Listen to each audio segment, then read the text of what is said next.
Hello नमस्कार दोस्तों। बिहार का एक ऐसा जिला जिसने देश को राष्ट्रपति दिया, आजादी के आंदोलन को नई दिशा दी और जिसकी मिट्टी से निकले नेताओं ने दिल्ली की राजनीति तक हिला दी। क्या आप जानते हैं वह जिला कौन सा है? स्वागत है आप सभी का सारण छपरा में।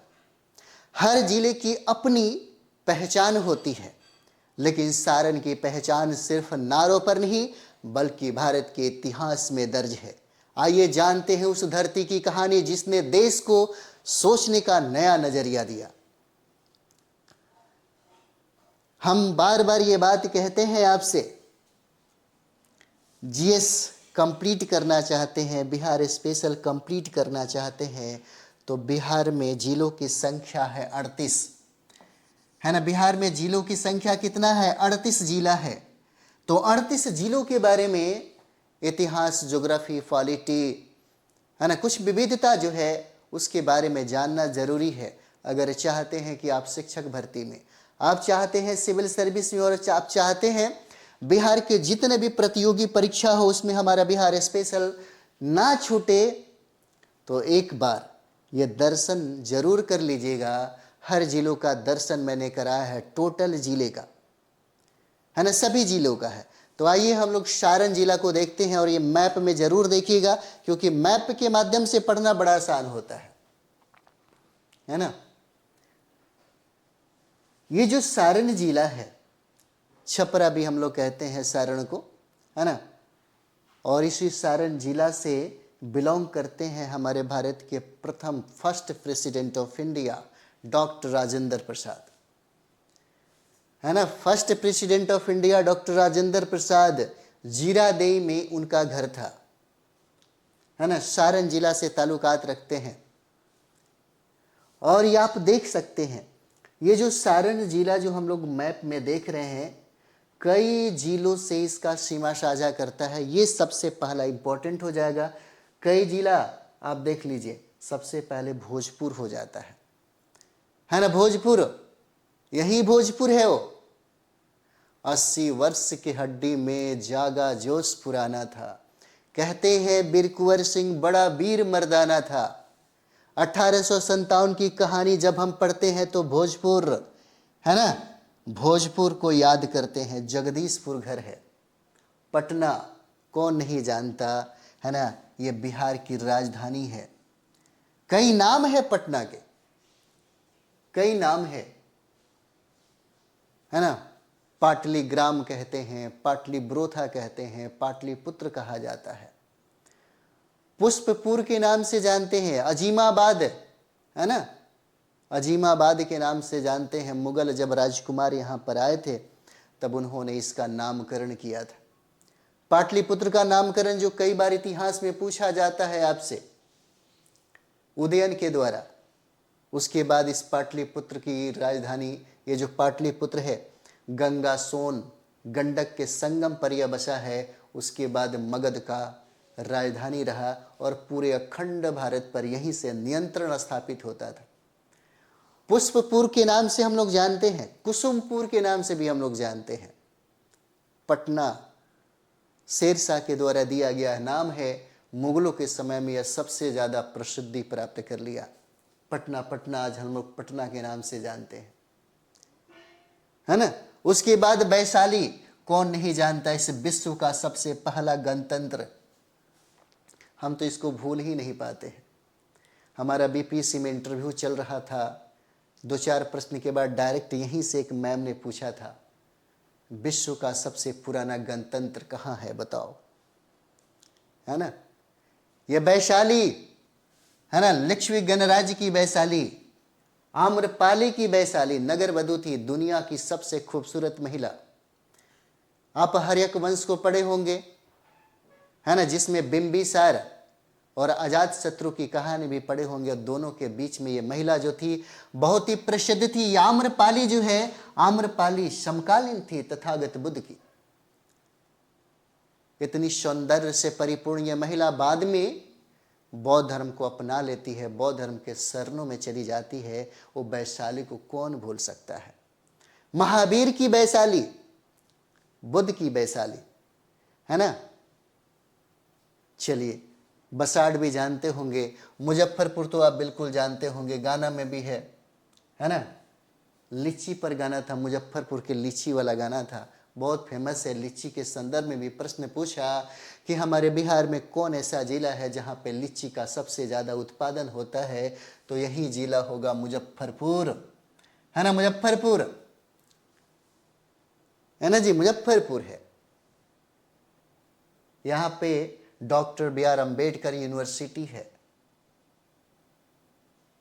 कई बार हम वहाँ पर गए, इसलिए गए ताकि हमारा एग्ज़ाम जो पीजी था, हम अपने दोस्तों के साथ जो अभी ऑफिसर हैं बेचारे, है ना, जाया करते थे, कई बार घूमे, है ना। यहीं से हम लोगों ने पीएचडी प्रारंभ किया। तो ये सफ़र थोड़ा सा, और यहाँ फेमस भी है बहुत सारी चीज़ें जो पूछा जाता है आपके एग्जाम में। गोपालगंज आप जानते होंगे, गोपालगंज, है ना।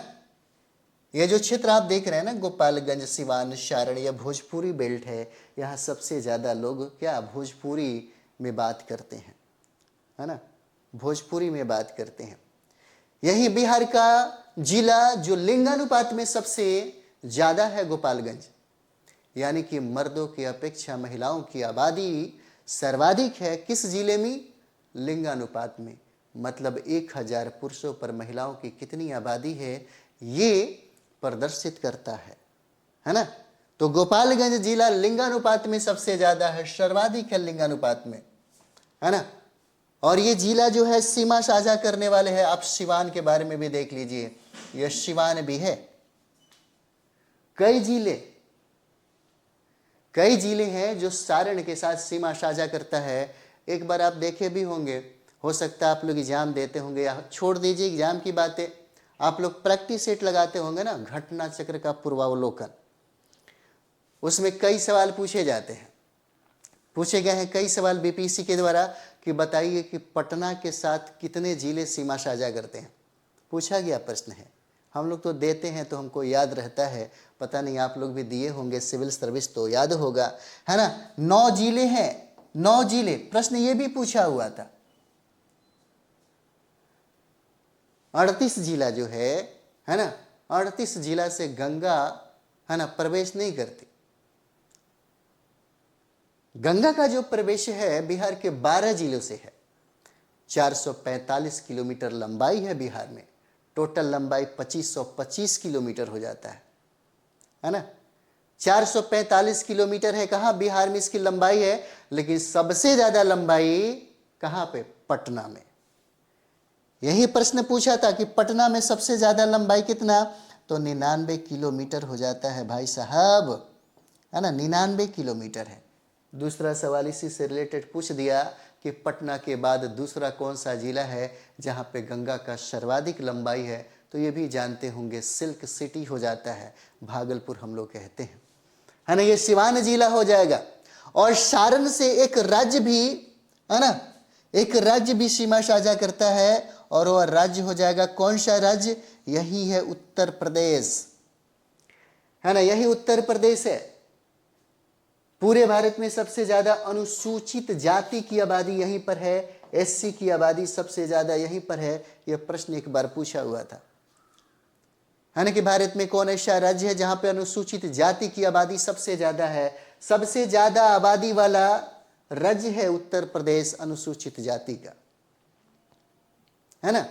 मैं क्षेत्रफल की बात नहीं कर रहा, अगर क्षेत्रफल के दृष्टिकोण से अगर बात करेंगे तो पूरे भारत का सबसे बड़ा क्षेत्रफल वाला राज्य हो जाएगा राजस्थान, है ना। लेकिन अगर आबादी की बात कर दिया जाए, है ना, क्योंकि कई सवाल पूछे जाते हैं। अब और ये इसी से रिलेटेड एक प्रश्न भी पूछ दिया था कि अनुसूचित जाति का प्रतिशत सर्वाधिक किस राज्य में है, तो सर्वाधिक कौन सा राज्य होगा, है ना, पंजाब में था, प्रश्न पूछा गया था, है ना। तो ये देख लीजिए, ये जो है ना, सिवान, गोपालगंज, मुजफ्फरपुर, वैशाली, पटना, भोजपुर, है ना, जिलों के साथ सीमा साझा करता है। और यहाँ पे एक राज्य भी है जो सीमा साझा करता है, उत्तर प्रदेश हो जाएगा, है ना। यही सारण जिला में आमी मंदिर भी है। सारण जिला में क्या है? आमी मंदिर, छपरा जंक्शन गए होंगे, हो सकता है आप लोग गए भी होंगे भाई। रेल पहिया कारखाना है ना। गौतम स्थान भी है सारण में, और चिरांद पुरातात्विक स्थल भी है। बहुत ही इंपॉर्टेंट है, ये बहुत इंपॉर्टेंट है। कई बार ये सवाल पूछा गया है ना। चिरांद यह एक नौ पाषाणकालीन स्थल है जहां से हड्डियों की प्रचुर मात्रा में हमको साक्ष्य मिला है। कई बार प्रश्न पूछा हुआ है, इसलिए इसको याद रखिएगा। नौ पाषाणकालीन स्थल है जहां से हिरण की हड्डियों का सर्वाधिक साक्ष्य हमको मिलता है, यहाँ पे है ना, सबसे ज्यादा साक्ष्य मिलता है। इसे भी याद रखेंगे, ज्यादा फायदा होगा, है ना। तो चलिए हम लोग आगे बढ़ते हैं, और आगे में हम लोग यहां पर देखते हैं सारण एक नजर में, है ना। यही है हमारा बिहार, है ना, यही बिहार है। मैप के माध्यम से देखिए, मैप जरूर लगा लीजिएगा, है ना। शिक्षक की तैयारी कर रहे होंगे, सिविल सर्विस की तैयारी कर रहे होंगे, चाहते हैं कि बिहार हमारा अच्छा जाए, तो जरूर लगा लीजिएगा। 10-15 रुपए की तो बात है, लेकिन बहुत कुछ देखे जाएगा। स्कोर जितना बढ़ेगा, है ना, स्कोर बढ़ेगा तब जाकर के आपका रिजल्ट आएगा। इस बात को याद रखिएगा, क्योंकि सबसे ज्यादा जरूरी है स्कोर बढ़े, और स्कोर बढ़ने के लिए स्टडी डिसिप्लिन में करना होगा, याद रखेंगे, है ना। ये बहुत जरूरी है कि डिसिप्लिन हो। और देखिए सारण एक नजर में स्थापना की अगर बात कर दिया जाए, तो यह स्थापना कब हुआ था? यह स्थापना हुआ था वर्ष 1886 में। कब? 1886 में चंपारण जिले से अलग होकर सारण स्वतंत्र जिले के रूप में अस्तित्व में आया। पूछा जा सकता है, सभी जिले एक साथ थे, सभी जिले क्या थे? एक साथ थे। सारण की स्थापना अगर पूछ दे तो याद रखिएगा 1866 में हुआ था। विभाजन कब हुई? विभाजन 1972 में हुआ था। 1972 में सारण से सिवान और गोपालगंज जिले अलग किए गए थे। और सारण का मुख्यालय कहाँ पे है? सारण का मुख्यालय है छपरा। जैसे में बिहार में कई से जिले हैं जिनके मुख्यालय अलग अलग है। जैसे आप देख लीजिए, आप मैप देख रहे हैं, इस मैप में आपको यह दिख रहा होगा कि क्षेत्रफल के दृष्टिकोण से सबसे बड़ा जिला यही है आपका पश्चिमी चंपारण। और पश्चिमी चंपारण का मुख्यालय कहां पर है भाई? पश्चिमी चंपारण का मुख्यालय बेतिया है। और उसके बाद ये देख रहे हैं जहां पे महात्मा गांधी आए हुए थे। महात्मा गांधी, मोहनदास करमचंद गांधी को महात्मा बनाने वाला यही बिहार, यही चंपारण की धरती, जिसका मुख्यालय कहां पर है? जिसका मुख्यालय आपको मोतिहारी है ना। हम लोगों ने एक बार किया था, एक बार देख लीजिएगा, मजा आ जाएगा, ठीक है। तो सारण का जो मुख्यालय है कहां पे है? छपरा में है। प्रशासनिक विभाजन में देखिए अनुमंडल की संख्या कितना होगा, है ना। अनुमंडल की संख्या 3 है। छपरा, सदर, मढ़ौरा और सोनपुर। इसको भी याद रखिएगा। कभी कभी प्रखंड भी पूछे जा सकते हैं कि बिहार में, है ना, प्रखंडों की संख्या कितना है, बिहार में राज्यसभा सीटों की संख्या कितना है, बिहार में लोकसभा सीटों की संख्या कितना है, बिहार में विधानसभा सीटों की संख्या कितना है। तो साथ ही साथ कभी कभी जिले के बारे में भी पूछता है ना। कितने सीटों पर, है ना, कितने सीटें आरक्षित है लोकसभा के लिए, राज्यसभा सीटों की संख्या कितना है, कितने सीटें जो है विधानसभा के लिए आरक्षित है, इसको भी याद रखिएगा। एससी के लिए कितना है, एसटी के लिए कितना है, ये भी पूछा गया। प्रखंड कितने हैं, ब्लॉक कितने हैं? तो प्रखंड ब्लॉक कितने हो जाएंगे भाई साहब? 20 हो जाते हैं। पुलिस थाने कहां पे? छपरा की बात कर रहे हैं, 36 है पुलिस थाने, है ना। दारोगा की तैयारी कर रहे होंगे, बिहार पुलिस की तैयारी कर रहे हैं। देखिए बिहार पुलिस की और दारोगा की तैयारी करिए, मजा आ जाएगा। एक बार में ना होगा तो कहिएगा, है ना। जीएस इतना शानदार तरीके से पढ़िए, हम पढ़ाते भी हैं, इतना मजा आ जाएगा, है ना, कि तैयारी जो है, तैयारी आपके पिक पॉइंट पे एक बार चला जाता है। लेवल अगर आप पकड़ लेते हैं तो फिर कोई दिक्कत नहीं है ना। निश्चित तौर पे आप फाइट कर जाते हैं, है ना। पुलिस थाने कितना? 36। लोकसभा सीटों की संख्या यहां पर देखिए 2 है ना। लोकसभा सीटों की संख्या कितना है? 2 हो जाएगा। और ये आप जानते हैं कि लोकसभा सीटों की संख्या हमारे बिहार में कितना है? 40 है। देखिए भारत में, भारत का प्रधानमंत्री कौन बनेगा? ये दो राज्य तय करता है ना, यूपी और बिहार। यूपी और बिहार सॉलिड अगर किसी को भी वोट दे दे, वो बंदा भारत का प्रधानमंत्री बनेगा, है ना। चाहे भारतीय जनता पार्टी हो, चाहे कांग्रेस हो, बहुजन समाज पार्टी हो, है ना, चाहे चंद्रशेखर जी का पार्टी हो। रामन चंद्रशेखर, कितना सुंदर प्यारा नाम है भाई, चंद्रशेखर। बहुत कमाल के ऐसे लोगों को बना दो भाई एक बार प्रधानमंत्री, फिर देखना इस भारत की कायाकल्प युवाओं की जिंदगी बदल देगी। ठीक है, कोई बात नहीं, छोड़ो भाई यहाँ पे, है ना, फिर कहेंगे कि राजनीति की बात करने लगे। तो बिहार में लोकसभा सीटों की संख्या कितना है? 40 है, लेकिन 6 सीटें आरक्षित है, ये भी याद रखिएगा। और 6 सीटों पर कब्जा भी है भाई चिराग पासवान जी का, है ना। चिराग पासवान जी का कुछ होता नहीं है काम धाम, होता तो कोई बात हो जाता, है ना। आरक्षण का फायदा उनको मिलता है जो लोग करोड़ अरबपति खरबपति ऐसे लोग होते हैं, है ना। डॉक्टर BR अम्बेडकर साहब ने ऐसा कभी सोचा नहीं होगा, है ना। सबसे कमजोर जो शैक्षणिक और सामाजिक रूप से जो पिछड़े हैं, आरक्षण का सुविधा उन्हीं को मिलना चाहिए था, है ना। बट कोई बात नहीं है। पुलिस थाने कितना? 36। लोकसभा सीटों की संख्या कितना? 2। और यहां पर देखिए विधानसभा सीटों की संख्या कितना है? 10 है ना। विधानसभा सीटों की संख्या कितना? 10 है ना। आरक्षित सीटें कितनी है? तो आरक्षित सीटें भी देख ही लीजिए आप, है ना। 38 सीटें जो है अनुसूचित जाति के लिए है, और 2 सीटें जो है वह ST के लिए है ना, अनुसूचित जनजाति के लिए है ना। विधान परिषद में सीटों की संख्या कितना है? विधान परिषद में अगर हम लोग बिहार की बात कर दे तो बिहार में 75 सीटें हैं विधान परिषद के लिए, है ना। और विधान परिषद हर राज्यों में नहीं होता। विधानसभा विधान परिषद द्विसदनीय प्रणाली हमारे बिहार में लागू है ना जी। चलिए, तो यहाँ पे विधान परिषद की सीटों की संख्या कितना हो जाता है? 3 हो जाएगा। चलिए आगे हम लोग देखते हैं भूगोल और जनसांख्यिकी क्या है यहाँ पे, है ना। तो क्षेत्रफल कितना हो जाएगा, है ना। इसका क्षेत्रफल हो जाता है 2641 वर्ग किलोमीटर है। कितना होगा? अरे याद कर लीजिए भाई, 2641 वर्ग किलोमीटर है ना सारण का क्षेत्रफल। सीमा क्या है? तो उत्तर में गोपालगंज और सिवान है ना। उत्तर में गोपालगंज और सिवान हो जाएगा, तो दक्षिण में गंगा नदी है। अरे यही गंगा नदी ना जो बिहार को 2 भागों में डिवाइड करती है। ये मैप तो यहाँ पे है, देख लीजिए भाई साहब, ये जो है ऐसे है ना। ये गंगा नदी बिहार को 2 भागों में बांटती है, और 2 भागों में कौन? ये उत्तर बिहार हो जाएगा, ये दक्षिण बिहार हो जाता है। उत्तर बिहार की अपनी समस्या है, दक्षिण बिहार की अपनी समस्या है।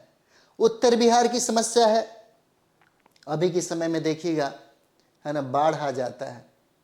बाढ़ इसकी प्रमुख समस्या है ना। बाढ़ इसकी प्रमुख समस्या है। बाढ़ नीतीश कुमार जब गवर्नमेंट में थे तब इन्होंने बहुत उपाय किया था। इन्हीं के कर्मों धर्मों पर ये बिहार की तरक्की देखी जाती है ना।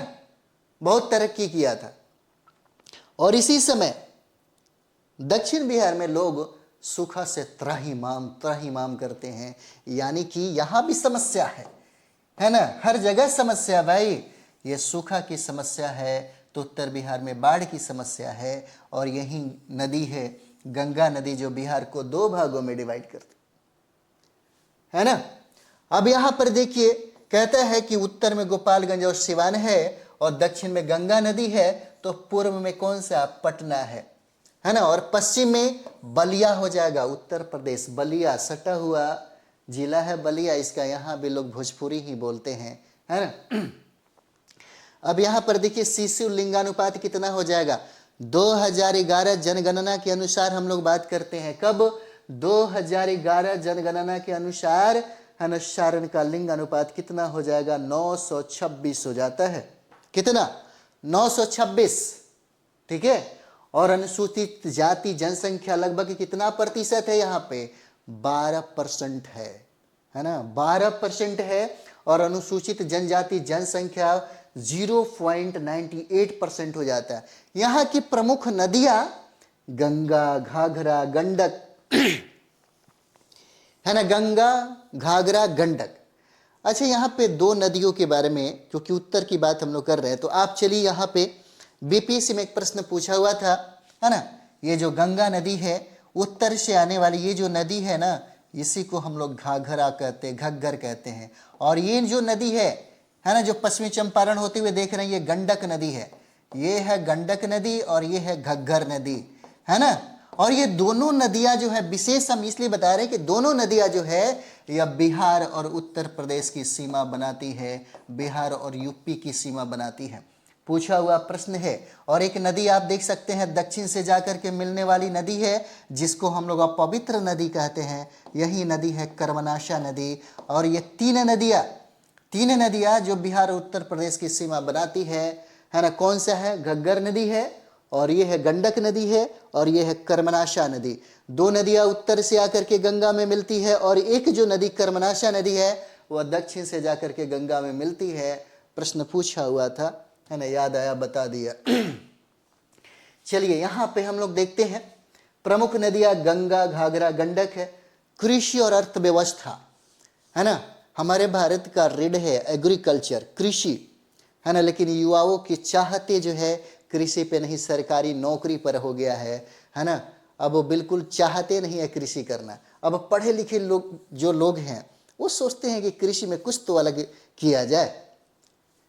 चलिए कृषि और अर्थव्यवस्था में मृदा देखिए, जलोढ़ और मृदा, है ना, जलोढ़ मृदा है यह, जलोढ़ जल को ओढ़े हुए यह मृदा है। उपजाऊ मिट्टियां हैं यहाँ पे। प्रमुख फसलों में देखते हैं गेहूं है, चावल है, गन्ना का उत्पादन किया जाता है, आलू का उत्पादन किया जाता है, मक्का का उत्पादन किया जाता है। यानी कि कृषि प्रमुख जीवन यापन का यह साधन हो जाता है ना। क्या है? जीवन यापन का यह साधन हो जाता है। चलिए अगला हम लोग यहां पर देखते हैं सारण को ही, है ना। इतिहास और पुरातात्विक महत्व में देख सकते हैं आईन ए अकबरी, नाम सुने होंगे, आईन ए अकबरी, है ना, एक पुस्तक है। इसमें सारण को चंपारण के साथ एक राजस्व मंडल के रूप में उल्लेखित किया गया है आईन ए अकबरी में, है ना। सम्राट अशोक के द्वारा इस क्षेत्र में एक स्तूप का निर्माण करवाया गया, स्तंभ का निर्माण करवाया गया। प्राचीन भारत के इतिहास जब हम लोग पढ़ेंगे, है ना, तो महान कहा गया है किसको? सम्राट अशोक को, अशोक महान कहा जाता है। जब मेडिवल इंडिया हम लोग पढ़ते हैं तो मेडिवल इंडिया में क्या? मेडिवल इंडिया में अकबर को महान कहा जाता है। और आधुनिक भारत के इतिहास में डॉक्टर बी आर अम्बेडकर को कहा जाता है ना, डॉक्टर बी आर अम्बेडकर को। नया नहीं है, बहुत पुरानी बातें हम बता रहे हैं, है ना। तो प्राचीन भारत में अशोक सम्राट, जिन्होंने अखंड भारत पर राज्य किया, धर्म के माध्यम से पूरी दुनिया को अपने कदमों में झुकाने की कोशिश की और वो सफल भी हो गए। उन्होंने ही इस क्षेत्र में एक स्तूप का निर्माण करवाया, चिरांद। मैंने कहा था चिरांद बार बार पूछे जाने वाला यह पॉइंट है, इसको याद रखिएगा। यह एक प्रमुख पुरातात्विक स्थल है जहां प्राचीन सभ्यता के अवशेष मिले हुए हैं। नवपाषाणिक न्यूलिथिक एज का यह साइट है, और यहाँ पर हिरण की हड्डियों का, सिंह की हड्डियों की प्रचुर मात्रा मिलती है, इसलिए इंपॉर्टेंट हो जाता है ना। चलिए स्वतंत्रता संग्राम से संबंधित व्यक्ति, है ना, स्वतंत्रता संग्राम के प्रमुख नेता उमाकांत प्रसाद सिन्हा, राजेंद्र सिंह, आपको याद होगा 11 अगस्त 1942, उस मंजर को कोई भूल ही नहीं सकता,